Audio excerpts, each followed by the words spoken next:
I need to breathe. Just breathe. That's what the therapist told me 3 years ago, sitting in that sterile office with the fake plants and motivational posters. Sarah, she said, you need to learn to just breathe. I remember thinking, what kind of advice is that? I've been breathing my whole life. 32 years of oxygen in, carbon dioxide out. I'm clearly doing that part right. But I wasn't really breathing, was I? I was surviving, gasping, drowning in air. Let me take you back to where this all started. It was a Tuesday morning in March. I remember because Tuesdays were always the worst. Mondays you could blame on being Monday. Wednesdays you were halfway through. But Tuesdays had no excuse. They were just there, heavy and gray and inevitable. My alarm went off at 5:45 a.m., like it had every day for the past 6 years. I didn't hit snooze anymore because what was the point? Delaying the inevitable just made it worse. I rolled out of bed, literally rolled, because my body felt like it weighed 1,000 pounds. My feet hit the cold hardwood floor and I just sat there on the edge of the mattress, staring at the wall. The wall was beige. I hated that wall. I'd been meaning to paint it for 2 years, but never found the time. Too busy with work, too busy with obligations, too busy being busy. I want you to understand something about that version of me. From the outside, I had it all together. 6-figure job at a tech company. Nice apartment in Seattle. Friends who texted me on weekends. A dating profile that actually got matches. I was checking all the boxes society told me to check. But inside I was screaming. Every morning felt like preparing for battle. Shower, coffee, emails before 7 a.m. because that's what ambitious people do, right? Makeup carefully applied to hide the dark circles that had become permanent residents under my eyes. Professional outfit that made me look like I knew what I was doing. All armor, all masks. The commute was my least favorite part. Sitting in traffic on I-5, surrounded by thousands of other people also pretending they were fine. Sometimes I'd look over at the car next to me and wonder if they felt it too. This crushing weight of just existing. Going through the motions. Living, but not really alive. That particular Tuesday, something broke. Not dramatically. Not like in the movies where someone has a breakdown and throws papers everywhere and storms out. No, it was quiet, small. I was sitting at my desk, staring at a spreadsheet that might as well have been written in ancient Greek for all the meaning it held. When I realized I couldn't remember the last time I'd actually wanted to wake up in the morning. Not suicidal thoughts. Let me be clear about that.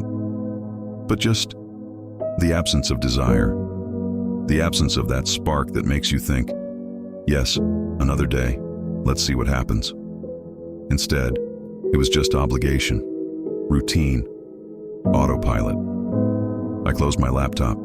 It was 10:37 a.m. I walked out of the office and nobody stopped me because I looked like I had purpose, like I was heading to a meeting. But I just kept walking, out of the building, down the street. I walked for 2 hours through downtown Seattle, past Pike Place Market where tourists took selfies with fish, past homeless people who at least seemed more honest about their struggles than I was about mine. I ended up at Kerry Park, looking out at the Space Needle and the water beyond. It was actually sunny that day, which is rare in March in Seattle. The light was hitting the buildings in that way that makes you understand why people take so many photos of this city. And I just stood there, watching. A woman was sitting on a bench nearby. She looked about 60, maybe older, with silver hair and one of those faces that told you she'd lived a full life. She was just sitting there, eyes closed, face turned toward the sun. Not on her phone, not reading, just being. I don't know what possessed me to talk to her. I'm not usually that person, but I walked over and said, "Excuse me, are you okay?" She opened her eyes and smiled at me. Really smiled, like she'd been waiting for someone to ask her exactly that question. "I'm more than okay, honey. I'm alive. Are you?" That question hit me like a physical thing. Are you? Not, are you okay, but are you alive? Two completely different questions. I sat down on that bench without being invited, and I did something I hadn't done in front of a stranger in years. I cried. Not pretty crying, ugly crying. The kind where your nose runs and you make those horrible gulping sounds. This complete stranger put her hand on my back and just let me fall apart. When I finally got myself together enough to speak, I told her everything. How I felt like I was sleepwalking through my life. How every morning felt like punishment. How I'd achieved everything I was supposed to achieve and still felt empty. How I was so tired of pretending. She listened to all of it without interrupting, without offering those useless platitudes people usually offer. When I finished, she was quiet for a moment, still looking out at the water. Then she said, "You know what your problem is? You forgot how to begin." I must have looked confused because she continued. Every morning is a beginning. Every breath is a beginning. But you're treating them like continuations of yesterday's burden. You wake up already defeated because you're carrying everything that came before. She told me her name was Margaret. She told me that 5 years ago she'd been diagnosed with stage 4 cancer, given 6 months to live. She did chemotherapy, radiation, the whole nightmare. Lost her hair, lost 50 pounds, lost what she thought was her identity. "But you know what I found?" she said. "I found mornings, real mornings. Not the kind where you drag yourself out of bed dreading the day. The kind where you wake up and realize you get another chance. Another 24 hours, another beginning." She described her morning routine to me, and it was so simple it almost felt stupid. She wakes up, and before doing anything else, before checking her phone or thinking about her to-do list, she just breathes. 5 deep breaths, paying attention to each one. Then she says, "Thank you," out loud. "Thank you for another morning. Thank you for eyes that can see the light. Thank you for legs that can carry her to the kitchen.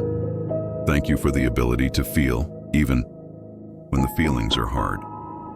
"It sounds too simple to work," I said. "That's exactly why it does work," she replied. "We complicate everything. We think we need some elaborate ritual or perfect conditions to be at peace. But peace is simple. It's a choice you make every single morning." I went home that day and I didn't go back to work. I called in sick for the rest of the week, which I'd never done before. I spent that time doing something I hadn't done in years. Nothing. I slept when I was tired. I ate when I was hungry. I sat in my apartment and stared out the window watching the rain. I cried more. I felt everything I'd been pushing down for years. And the next Monday, I tried Margaret's routine. I set my alarm for 6 a.m. instead of 5:45. Those 15 minutes felt like a gift I was giving myself. When the alarm went off, I didn't reach for my phone.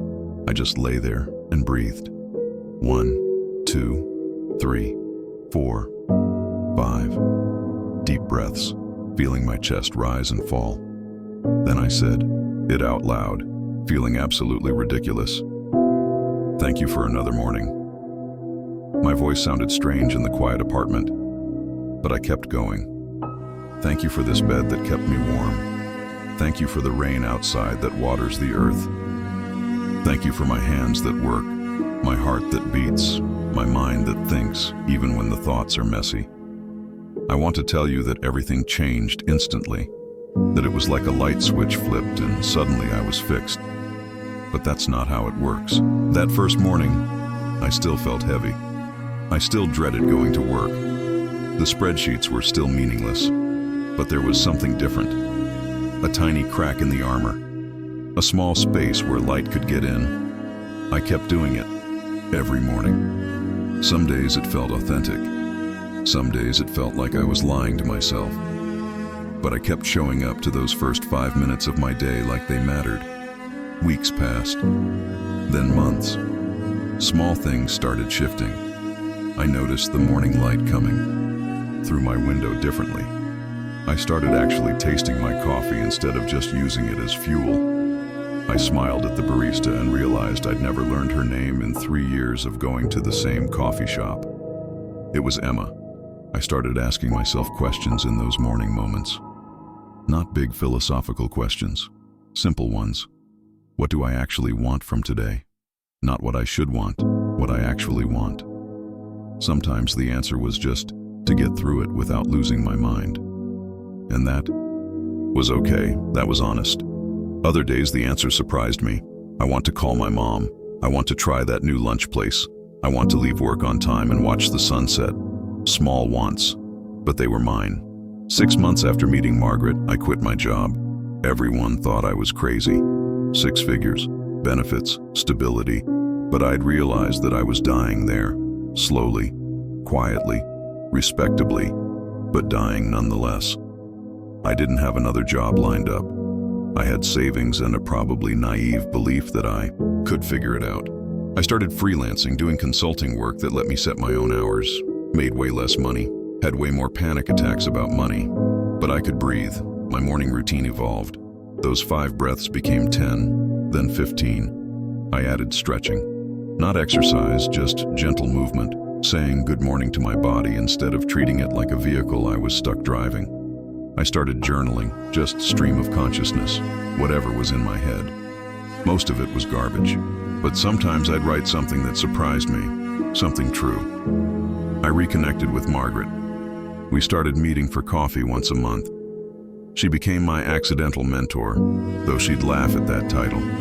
She told me more of her story, how cancer hadn't ruined her life but cracked it open, how she'd been a lawyer, successful and miserable, defining herself entirely by her achievements.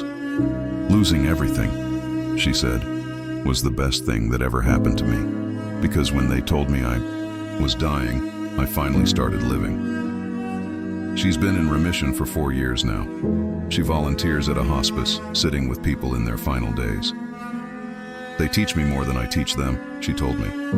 At the end, nobody wishes they'd worked more hours or stressed more about their career. They wish they'd been braver, more honest, more present. 1 year after that day at Kerry Park, I woke up and realized something had shifted. My alarm went off and I didn't feel dread. I felt curious.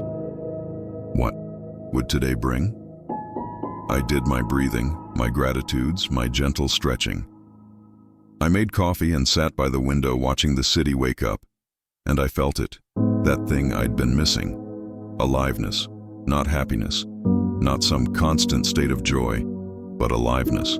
The recognition that I was here, now, experiencing this moment, that it mattered, that I mattered. I started a blog about it, not to become an influencer or monetize my morning routine, just to document the journey, to be honest about how hard it was to change patterns. How many mornings I still wanted to stay in bed. How often I still felt lost. People started reading it, commenting, sharing their own stories. Thousands of people who were also just trying to figure out how to be alive instead of just existing. We were all waking up in our own ways, learning to begin again. I met someone, not through dating apps, but through a friend of a friend at a coffee shop. We talked for 4 hours about everything and nothing. He asked me what I did, and I didn't have a neat answer anymore. I told him I was figuring it out. He said he was too. We've been figuring it out together for 8 months now. My relationship with my family improved.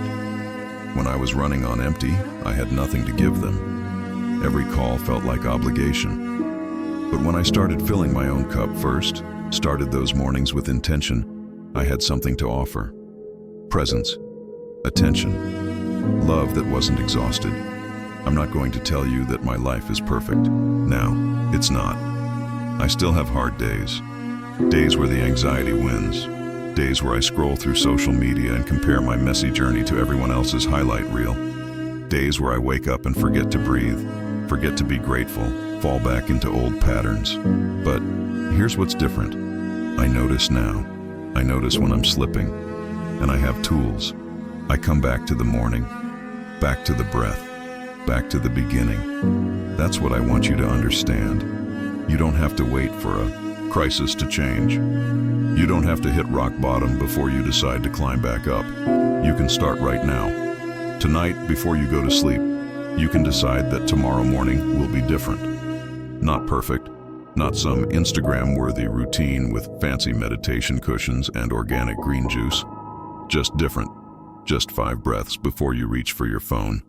Just 1 moment of gratitude before you load up your mental to-do list. Just a recognition that you get to begin again. Every morning is a resurrection of sorts. You lay down one version of yourself and wake up with the opportunity to be someone slightly different, to make different choices, to try again. Margaret told me something that I think about constantly now. She said, "The quality of your life is determined by the quality of your mornings. Not because morning is somehow magically better than other times, but because how you begin sets the tone for everything that follows. If you begin defeated, you'll spend the day defending against defeat. If you begin rushed, you'll spend the day chasing. If you begin grateful, you'll spend the day noticing blessings.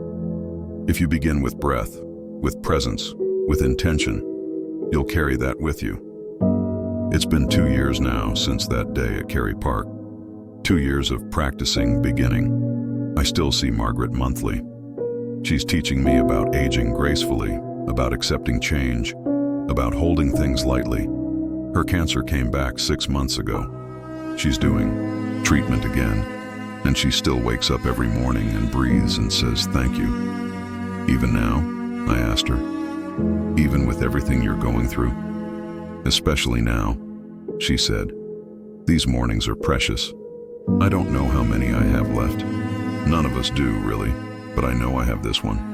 And I'm not going to waste it wishing things were different." That's the practice. That's the whole thing. It's not about toxic positivity or pretending everything is fine when it's not. It's about showing up to your own life, being present for your own existence, honoring the fact that you're here, now, alive. So wherever you are right now, whatever you're going through, I want you to try something. Close your eyes for a moment. Take 5 deep breaths. Really feel them. The air coming in, filling your lungs. The pause at the top. The release. The pause at the bottom. Again and again. Now say it, out loud or in your mind. Thank you for this moment. Thank you for this breath. Thank you for the chance to begin again. Tomorrow morning, before you do anything else, before you check your phone or worry about the day ahead, do it again. 5 breaths. 1 thank you. That's it. That's the whole practice. See what happens. See if that small beginning creates small shifts. Small shifts become bigger ones. Bigger ones become a different life. Not a perfect life, but an alive life. A conscious life. A life where you're actually present for your own existence. And if you forget, if you wake up tomorrow and immediately grab your phone and fall into old patterns, that's okay. You can begin again the next morning, and the next, and the next. There's no failure here. There's only practice. Every dawn brings another chance. Every breath is a new beginning. You don't have to have it all figured out. You just have to show up, breathe, be grateful for the opportunity to try again. That's what I'm doing. That's what Margaret's doing. That's what thousands of people who found this practice are doing. We're beginning, over and over, every single morning, choosing aliveness over autopilot, choosing presence over pretending, choosing to actually live the lives we've been given. You can too. Starting tomorrow, starting with 5 breaths and thank you. It's that simple and that revolutionary.